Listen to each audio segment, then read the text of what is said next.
ஆவி என் மேல் உள்ளது, ஏனெனில் அவர் எனக்கு அருள்பொழிவு செய்துள்ளார். லூக்கா அதிகாரம் 4 இறை வார்த்தைகள் 18.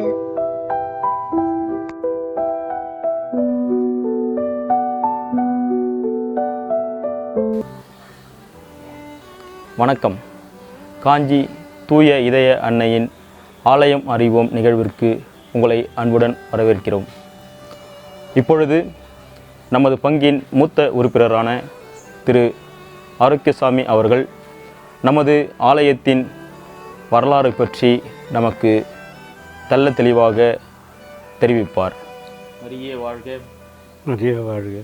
அப்பா, இங்கே மிஷினரி எப்போ வந்தது, இங்கே வரும்பொழுது இங்கெல்லாம் எந்த சாமியார் இங்கே இருந்தார், எப்படி ஆரம்பித்தார், எப்படிலாம் இருந்ததுன்றதை மட்டும் முதல்ல இப்போ சொல்லுங்கள். முதல்ல பங்குக்கு தம்பி சாமியார் தான் எங்களுக்கு அறிமுகமானார். இந்த பங்கினுடைய முழுக்க அவருடைய கண்ட்ரோலில் தான் திம்மசமுத்திரம், முத்துவேடு, விப்பேடு ஆகிய 3 இடங்களில் பங்கு பள்ளியும் துவக்கப்பட்டது. பள்ளியில்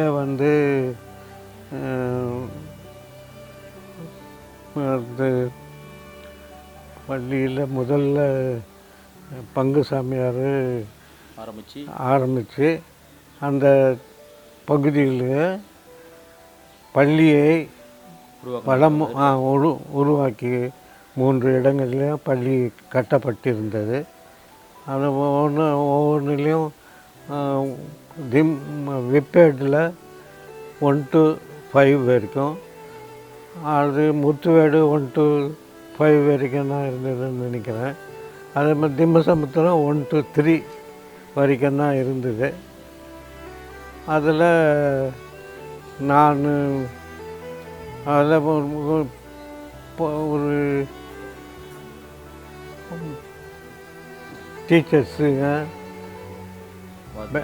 அதான் வாத்தியாருங்க வேலை செய்துன்னு இருந்த போது செய்யூரில் இருந்து பத்தியநாதன் என்ற வாத்தியார் higher secondary school, higher forms Pathiyanathan இல்லை பத்தியநாதன், இன்னொருத்தர் மறந்துருக்கு, ஜோசப்பா ஐ திங்க். ஜோசப்பா 2 பேரும் செய்யூர்லேருந்து வந்து எங்களுக்கு தெரியும். அதனால் அவங்க இங்கே வேலை செய்யும்போதெல்லாம் அவங்க என்னை பார்ப்பாங்க. எனக்கு அவங்கள அனுபவமும் எனக்கு அதிகம் கிடைச்சது.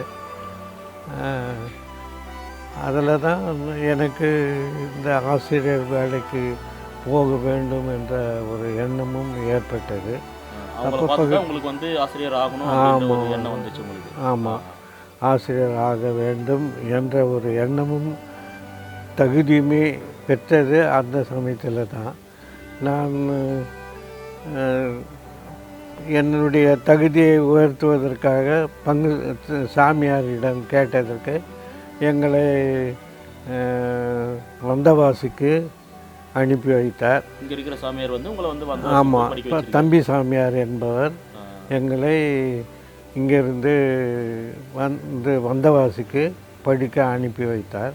யார் யார் போனீங்கன்றது ஒரு எனக்கு என்னுடைய தம்பி 2 பேர், இம்மானுவேல், ஏசுதாஸ், இம்மானுவேல் 2 பேரும் தான் அனுப்பி விட்டார். எனக்கு மேலே ஒரு ஜெயராமன் என்பவரும் பாக்கியம் என்பவரும் சுப்பிரமணி என்பவரும் பெரியவர்களாக இருந்தார்கள். அவர்கள் மூலமாகத்தான் நாங்கள் படிப்பதற்காக எங்களுக்கு உதவி செய்தார்கள். என்னுடைய படிப்பு வந்தவாசியில் படித்து முடித்த பிறகு, அப்போ முடிக்கும்போது இங்கே காஞ்சிபுரத்தில் கோயில் கட்டிகிட்டு இருந்தாங்க. அது ஜோசப் தம்பி தான் முதல்ல எங்களுக்கு தெரிந்த வரைக்கும் ஜோசப் தம்பி சாமியார் தான் இந்த காஞ்சிபுரத்தில் கோயில் கட்டுவதற்காக அனுமதியும் பெற்று கோயிலையும் கட்டிக்கிட்டு இருந்தார். இங்கே கோயில் வர்றதுக்கு முன்னாடி எப்படி இந்த திருப்பலியெல்லாம் பார்த்துட்டு இருந்தாங்க மக்கள்? இந்த கோயில் வருவதற்கு முன், இந்த கோயில் கட்டுவதற்கு முன்பு சாமியார் தங்கியிருந்த அறையில் எங்களுக்கு மாசு ஏற்பாடு செய்யப்பட்டிருந்தது. நாங்கள் வாரம் நாங்கள் தம்பி சாமியாருடைய அறையில் தான் பங்கு பெறுவோம். மாசுலாம் செய்வாங்க. இந்த மாசு வந்து நீங்கள் எத்தனை குடும்பங்கள் தோராயமாக இருக்கும் அப்பா? இருந்தது ஒரு ஏறக்குறைய